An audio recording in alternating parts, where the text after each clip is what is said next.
ఇక్కడ దేవుడు ఆశిస్తున్నది ఏంటంటే, మనం యేసుక్రీస్తు ప్రభు ఆ కాలంలో ఎలా ఉన్నారు, ఎలాంటి వస్త్రాలు వేసుకున్నారు, ఆయన జుట్టు ఎలా ఉంది, ఆయన గడ్డం ఎలా ఉంది, ఆయన స్టైల్ ఎలా ఉంది, ఆ విధంగా కాదు మనం తయారవ్వాల్సింది.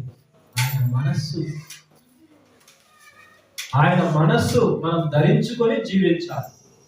అవునా కదా?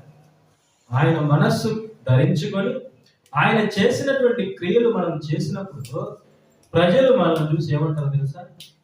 సేమ్ ఇది చూస్తే మాకు బైబిల్లో ఉన్న యేసుక్రీస్తే గుర్తొస్తున్నాడు అని సాక్ష్యం ఇవ్వాలి. ఇస్తారా? ఎవరైనా ఇస్తున్నారా? చెప్పండి. మీరు క్రీస్తు యేసునకు కలిగిన ఈ మనస్సు కలిగి ఉండండి.